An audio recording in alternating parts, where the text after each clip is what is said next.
Number 10. Canaveral Falls. We have mixed emotions about listing this waterfall, which is really more of a string of little waterfalls, on our list. On the one hand, I am aware that Canara Creek experiences problems with water quality as a result of people rushing to stay dry. Water pipes intended for the town of Canaveral are exposed as a result. Furthermore, I'm very sure that this place's fame didn't help them in any way. Number 9. Battle Creek Falls.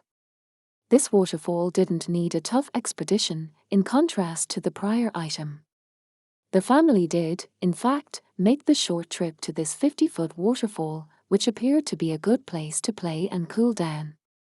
Although we decided not to continue up the canyon past the falls, the return trip offered tantalizing views of Pleasant Grove and Utah Lake. Number 8. Adams Falls. Reaching this 40-foot rectangular waterfall was quite the ordeal. Not only was the walk pretty much always uphill, but the terrain got more rougher as it ascended beside North Holmes Creek. Indeed, I was hanging to ledges, stream climbing, and ducking beneath low-lying overhangs when the creek flowed high. Number 7. Faux Falls.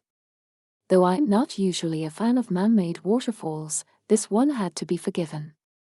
The shot clearly illustrates why we were drawn to this waterfall: the sandstone formations that frame the otherwise barren and parched Spanish Valley landscape.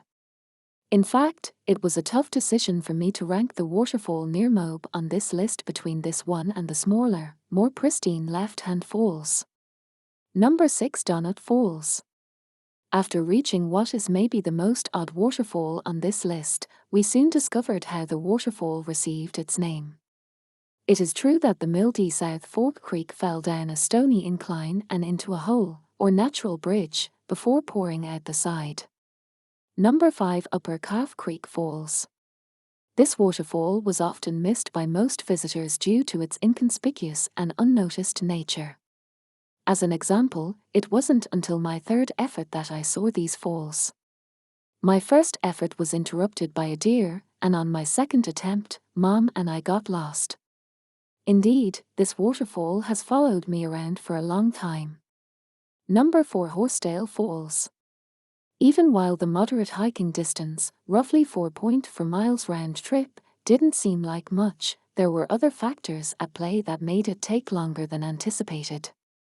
Yes, I had to do some scrambling and route finding in addition to the strenuous climb uphill from the trailhead near Alpine. As I got closer to the cascade, the track began to fade. Number 3. Stewart Falls. I nevertheless regarded this waterfall as one of my favorites in the Beehive State, despite the fact that I had to face the sun on my first visit and that its strength had decreased by the time I returned on a midsummer morning. I observed more cascades and feeder waterfalls farther upstream in addition to the 200-foot main drop that is shown in this photo. That implied that the size of this waterfall may be greater than I had initially believed. Number 2. Bridal Veil Falls. The largest and most spectacular waterfall in the Provo and Salt Lake City area is without a doubt this 607-foot multi-step cascade in Provo Canyon. If you look very closely in the shot, you can see the base of the second plunge and the people standing at the very bottom, which will give you a sense of the scale of this waterfall. Number 1. Lower Calf Creek Falls. Julie and I have been visiting this waterfall with a few friends since 2001, and each time we have gone back, the falls have never let us down. The 126-foot waterfall that flows year-round and the vibrant algae that clings to the wet sandstone serve as more evidence of the wonder of desert oasis like this one in the otherwise harsh and barren sandstone wilderness.